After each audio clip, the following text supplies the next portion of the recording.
Okay, it's going to be a review of the WWE Saturday Night's main event. This is the May 24th, 2025 edition, the third Saturday night main event since they brought it back from Tampa, Florida. I definitely think this is the weakest one that they've done, since they brought it back. I was excited about the show. I thought you had some things that could have been interesting here, but at the end of the day, it kind of fell flat. This is just, a television taping just to get you hyped up for Money in the Bank, hyped up for the big Raw match between Jey Uso and Gunther. But hey, man, the first match of the night, you had Seth Rollins and Braun Breaker coming out there with Paul Heyman to take on CM Punk and Sami Zayn. I thought this was good while it lasted. I would probably say this is the match of the night. I thought it had the best crowd. I think Punk looked pretty good for the most part. He was able to actually do some double, like simultaneous double team moves by himself. Even the clothesline on Braun Breaker. He actually busted out like some lucha moves as well. I didn't think it was bad. I thought Sami looked incredible, especially when him and Braun Breaker went at it. Braun, once again, even on Raw in the main against Jey Uso, he's doing that, leaping lariat onto the table. But, he's such a good athlete and he's clearing it by a mile. So, I'm always going to be worried about his knee. One of these days, eventually it might take a long time, but, you're worried about the elevation there. You remember Foley at WrestleMania 2000 will be the example I'm thinking about for it not to go right. But it was good, man. I mean, it was good while it lasted. You kind of knew like a third man was going to be added to this stable. It just feels like they've been missing something. Ultimately, it's actually big man Bronson Reed that actually attacks Punk. He kind of like splashes him through the table. I think they get the pinfall on Sami Zayn. Breaker looks a little bit hesitant at first. They're kind of booking Breaker like he's an animal, but it's almost like you have to really gain his trust. And it happens when Rollins actually hugs big Bronson Reed, which is a big deal because if you remember, right, I think it was right after SummerSlam, the Raw after SummerSlam, Bronson Reed basically suffocated, Seth Rollins with maybe like 10 tsunamis. He was coughing up blood. So Rollins assumed that, Bronson, he won Bronson Reed over. So he hugged him and embraced him, and then so did Breaker, and we're off to the races. I would just say this about the Punk stuff with Heymon. I do kind of feel like we're making the same mistakes again. I mean, it's a little bit too soon to be judgmental. I hope everything works out well. It's just kind of, the Bronson Reed edition and Breaker as well. Like, once again, we're having Punk, feuding with bigger guys and going up against Heymon. I just think it's tough to book. I think it's tough to make it feel real, to make it feel realistic, because we all know Punk loves Heymon. But hey, I just hope this goes a lot better than the Ryback stuff. I think it will. It shouldn't take much for it to be a step up from that. But at the end of the day, we'll see what happens. I really want to see Punk face Cena, somewhere down the line. But it looks like we're going to be, seeing Punk and Sami, go up against the stable for the next couple of weeks. But hey, this was definitely the match of the night, though. I thought it was good stuff. Next up, you had Zelina Vega actually taking on Chelsea Green. This is for the Women's United States Championship. Pretty much identical to the SmackDown match. Same length, kind of the same format. Zelina Vega goes over. I thought Chelsea showed great personality. She actually got bloody. Her lips were like all bloody as hell. Maybe her nose actually was bloody as hell, but Zelina goes over.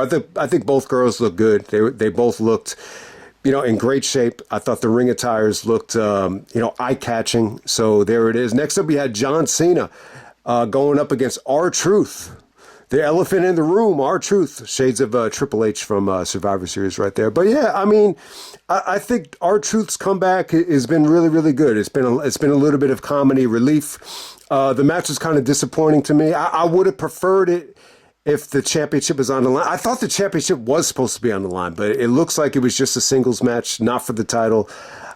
This ended up being a joke. I hate to say, R-Truth comes out with John Cena merchandise. He's calling himself Ron Truth. It's like the Black John Cena. So you get it there. Truth actually does hit an attitude adjustment on Cena. Cena kicks out of it. They have like a 4-minute match right here. Eventually, Cena hits the low blow behind the referee's back. and is able to put away R-Truth. And, hits him with the belt once again. That's like Cena's finisher. It's the low blow in the belt. He does it once again. I'm just really disappointed by it. I thought this would have been a huge chance just to kind of, morph R-Truth back into something serious. He could cut some really, passionate, serious promos. I mean, this dude, has taken pictures with Tupac. He's a fan of Tupac. He knows how to turn the switch. If you're a fan of that man, you know how to turn up the juices, and that's what he could have done here. I mean, he could. I mean, R-Truth has cut some incredible promos in the past. I mean, obviously they did the Little Jimmy stuff. I don't think he needed to go in that direction, but this could have been like, you could have scared Cena, and you could have brought out the best in Cena here, and you just had Cena shit his pants. Instead, the R-Truth stuff was just comedy. Cena was a little bit more preoccupied with Jey Uso. So there it is. Next up, we had Damien Priest taking on Drew McIntyre. This is a steel cage match. I mean, the video package is good. They did a good job, just like they did at, WrestleMania. They showed how much history these two guys have. It had a lot more story than people envisioned. And this is another match between these two guys, the rematch from WrestleMania. Drew goes over convincingly here. Damien Priest, goes over Drew in the steel cage match. Very disappointing. I was a little bit let down by the crowd here. It just felt like they wanted to cheer McIntyre. I didn't feel like Priest was over. They actually had Jesse the Body on commentary here. And I don't know. Originally I thought having Jesse on commentary, was nice nostalgia. And, you see him, bickering at the referees and everything, which is his thing. It's good. But I think we're running into some issues where it's almost like his age is kind of like, he might be a little bit too old school, for today's era. Like, that's what really kind of hit me, watching this show, watching this match. The cage match was fine. I mean, I thought they did a good job here.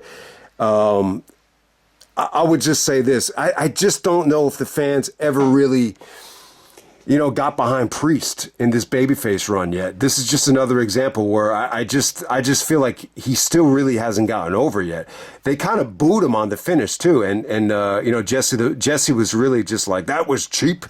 He's like, why does he get back in there? He's like, why would he go out the door? I mean, you could go out the door, but very rarely do you see like a babyface, escape throughout the door. I mean, the way Angle did it against Mr. Anderson, which I just saw last month, the way that was set up, it just worked. So this was not actually done as well as that. It felt a little bit cheap, to be honest with you, but hey, I thought it was cool how, McIntyre missed the Claymore and the chair shot. So, it wasn't an awful match. I just don't think this really, had the heat that they had at WrestleMania. I mean, it's as simple as that. I thought it was okay. It wasn't bad, but, crowd reaction-wise, I got to say it was a little bit disappointing. Next up, we had Jey Uso taking on Logan Paul for the world title. I actually liked the match while it went on. Logan had a little bit more of a sense of urgency. I thought there was a little bit more pep in his step here compared to the AJ match.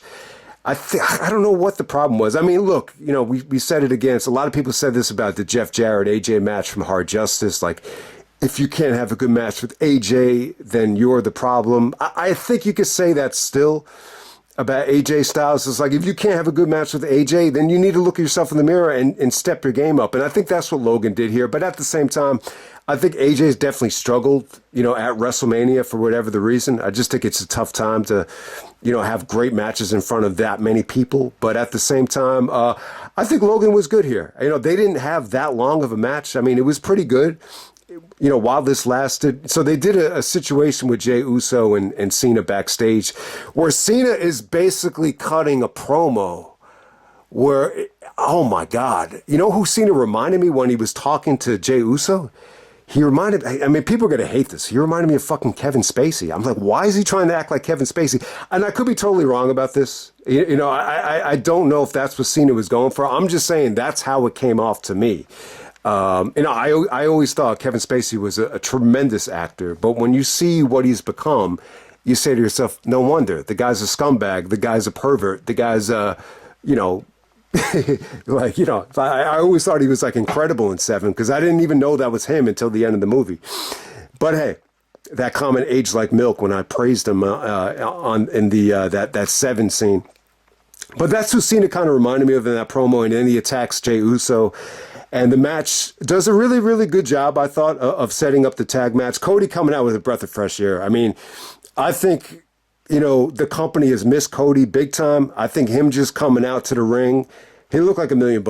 I mean, he just looked, he looks better than ever, just from the little offense that he did on Cena. And, this really sets up that tag match at Money in the Bank, which the Money in the Bank is probably going to set up the Gunther match on Raw with Jey Uso. Looks like they're going to save that for Raw. So they're doing a big tag match at Money in the Bank. I mean, you would think Logan would have been, it wasn't a disqualification, so Logan wasn't pissed at Cena or anything like that. After Cena gets involved, Cody comes out. The referee's still down. So Jey Uso actually pins Logan Paul with the spear. So there we go with that. And then it pretty much sets up the tag match. And Jey Uso and Cody celebrate as the show goes off there. But yeah, definitely, I think Cody coming back was a huge shot of adrenaline. I thought it got a great reaction. I mean, the show was cool, but it's not really worth a review. I think the Saturday night main event thing, I think it's kind of a pain in the ass, to be honest with you. I mean, it seems like they're just kind of doing it just to poke fun at AEW.